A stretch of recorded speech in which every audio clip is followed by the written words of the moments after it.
अस्सलाम वालेकुम नाज़रीन, मैं हूँ किरण। नाज़रीन, मैं आज एक अहम मौजू पर आपसे गुफ्तगू करने जा रही हूँ।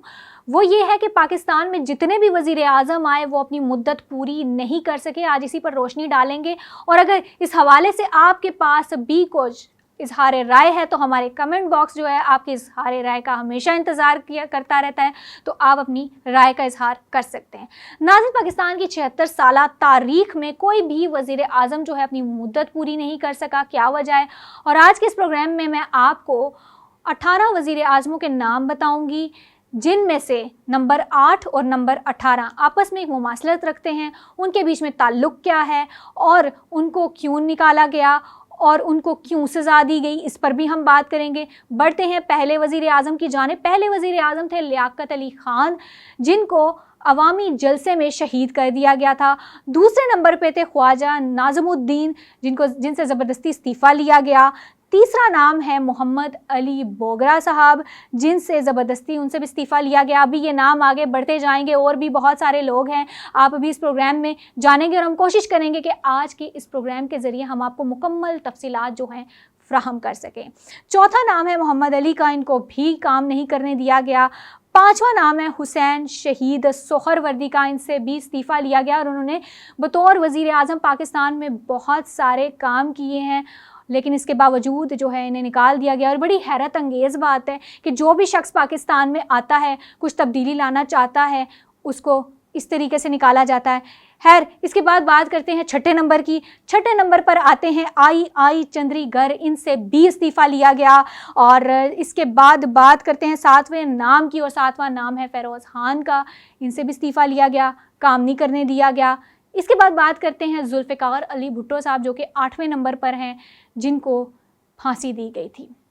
आज भी जुल्फ़िकार अली भुट्टो साहब जो हैं, एक तरह की उनकी हुकूमत सिंध में है, उनके नाम पर वोट दिए जाते हैं, उनके नाम पर वज़ीर आज़म बनते हैं, उनके नाम पर सदर बनते हैं। और सबसे ख़ास बात आपको बताती चलूँ कि उनके नाम का एक नारा है, जिए भुट्टो जिंदाबाद, जो कि आज भी लोगों के दिलों और दिमागों पर छाया हुआ है। नाज़रीन, ये था वो 8वां नाम जिसका मैं ज़िक्र कर रही थी, जिसकी मुमासलत है 18 नंबर वाले नाम से। अभी 18 नंबर वाले नाम का मैं ज़िक्र नहीं कर सकती, क्योंकि अभी बहुत सारे लाइन में नाम और भी मौजूद हैं। अगर मैंने पहले से ज़िक्र कर दिया तो वो नाम रह जाएंगे, और आप आज के प्रोग्राम में जो है उन सारे लोगों को जान नहीं पाएंगे, क्योंकि हमारे यहाँ पर बहुत सारे लोगों को इन तमाम लोगों के बारे में नहीं पता, जो कि पहले वज़ीर आज़म रह चुके हैं। अब मैं बढ़ती हूँ 9वें नाम की जानिब। 9वां नाम है मोहम्मद ख़ान जुनेजो का, इनको भी डिसमिस कर दिया गया था। 10वां नाम है पाकिस्तान की पहली और मुस्लिम दुनिया की पहली वज़ीर आज़म बेनज़ीर भुट्टो साहिबा, इनको भी रास्ते से हटाया गया। और 10वां नंबर है नवाज शरीफ साहब का, इनको भी रास्ते से हटाया गया। और फिर 11वां नंबर नवाज शरीफ साहब का, फिर दोबारा हुकूमत में आए, लेकिन कुछ ना उनको करने दिया और उनको फिर हटा दिया।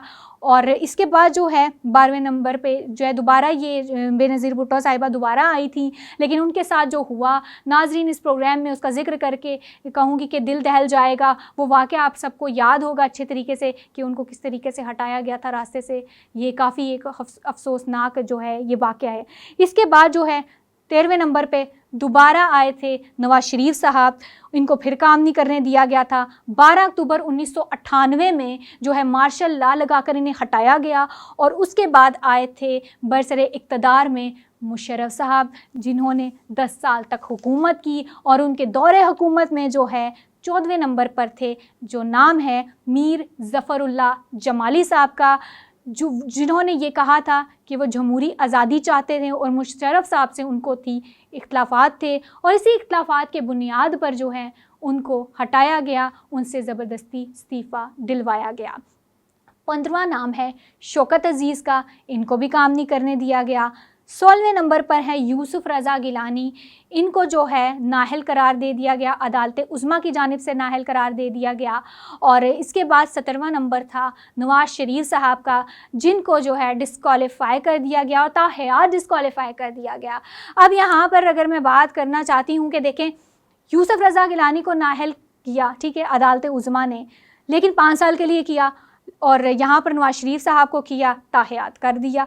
ये भी एक बात है, आप सुन रहे हैं। और इसके बाद अब आता है 18वां नंबर। दिल थाम के बैठिए, क्योंकि इस प्रोग्राम के शुरू में मैंने कहा था कि 8वां नंबर और 18वां नंबर इस प्रोग्राम में बहुत अहमियत रखते हैं, क्योंकि दोनों की मुमासलत है आपस में, दोनों का कोई कनेक्शन है, तो कोशिश होगी कि रोशनी डाली जाए इस पर।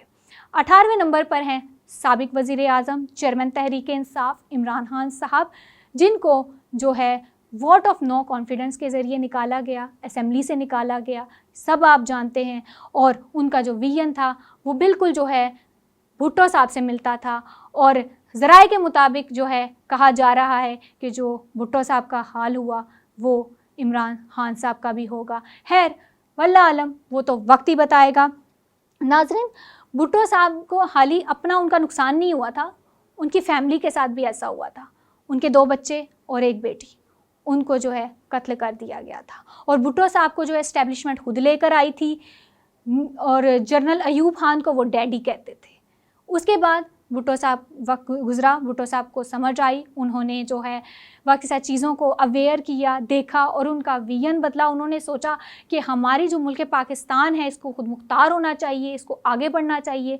उनका ये विजन था, और भुट्टो साहब चाहते थे कि एक इस्लामिक ब्लॉक बने जिसके तहत मुल्क चले और मुल्क में कुछ बेहतरी आए। इसी तरह इमरान खान साहब वो भी यही चाहते थे, उनका ये चाहना था कि चाइना और रूसिया उसमें एक ब्लॉक बने और ये मुल्क तरक्की करे। अब नाज़रीन, इस चीज़ में ना थोड़ी सी रोशनी डालने की ज़रूरत है कि आपको अभी ये सारी चीज़ें इसलिए समझ नहीं आ रही हूँ कि मैं ब्लॉक की बात कर रही हूँ और इससे क्या फ़ायदा है। इससे ये फ़ायदा है कि अगर ये ब्लॉक बन जाता, जैसे भुट्टो साहब का इस्लामिक बन जाता और ख़ान साहब का जो है रूसिया और चाइना के साथ बन जाता, इसका ये फ़ायदा था कि पाकिस्तान की ट्रेडिंग अच्छी हो जाती, पाकिस्तान की इकॉनमी बेहतर हो जाती, मुल्क तरक्की करता, एक मजबूत रियासत बनता। और आज जो मुल्क पाकिस्तान जो है कर्ज़े ले कर गुजारा कर रहा है, उसको कर्ज़े लेने की ज़रूरत ना रहती और इस वक्त मुल्क तरक्की कर रहा होता, हम इंडिया से बेहतर होते और हम दूसरे ममालिक की मदद कर रहे होते। लेकिन अफसोस के साथ इस मुल्क में कोई सिस्टम नहीं है। इस मुल्क में जो है कोई भी अगर सिस्टम के ख़िलाफ़ बात करता है तो उसको जो है उनकी आवाज़ दबा दी जाती है।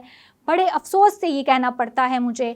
और इसके अलावा नाज़रीन, मैं यहाँ कहना चाहूँगी कि क्यों मुद्दत पूरी नहीं की जाती, ये एक बहुत बड़ा सवाल है। क्यों नहीं करने दी जाती, बहुत बड़ा सवाल है। नाज़रीन, इसकी वजह है इंटरनेशनल इस्टेब्लिशमेंट जो कि पाकिस्तान को चला रही है, और अगर इसके खिलाफ़ बात की जाए तो जेलों में डाल देते हैं, केस लगा देते हैं, कोई कुछ नहीं कर सकता, चाहकर भी कुछ नहीं कर सकता।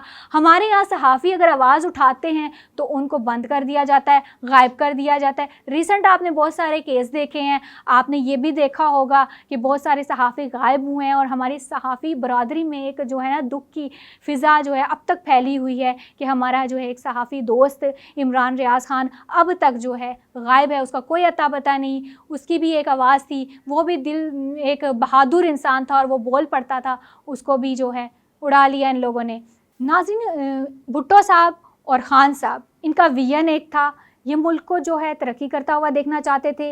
ये जो है सिर्फ टाइम नहीं गुजारना चाहते थे, मुल्क के लिए कुछ करना चाहते थे। ख़ान साहब से मुझे बहुत सारे इख्तिलाफ़ात हैं, बिल्कुल हैं, और होने भी चाहिए, क्योंकि हर बंदा जो है 100% तो नहीं अपना देता।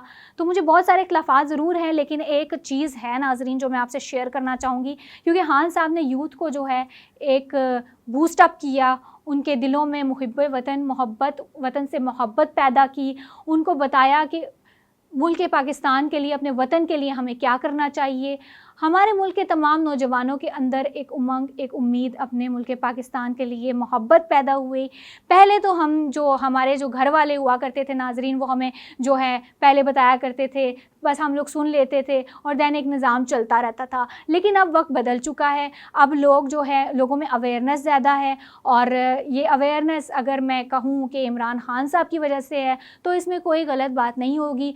और अब मैं ये कहना चाहती हूँ कि हमारे मुल्क की अगर कोई उम्मीद है, कोई उम्मीद की किरण हमें इस मुल्क में नज़र आती है तो वो इस मुल्क की आवाम है, इस मुल्क के वो नौजवान हैं जो इस मुल्क के लिए जान हथेली पर लेकर हमेशा तैयार रहते हैं, वो नौजवान हैं। और अगर मैं यहाँ ये कहूँ कि वो तमाम लोग अगर यकजा होकर अपने मुल्क के लिए कुछ करें तो हमारा मुल्क जल्द ही इन कठिन घड़ियों से निकल जाएगा। नाज़रीन, आप भी दुआ करें, हम भी दुआ करते हैं कि हमारा मुल्क तरक्की करे, हमारा मुल्क एक मज़बूत रियासत बने और हम फ़ख्र से कह सकें पाकिस्तान ज़िंदाबाद। अल्लाह हाफ़िज़।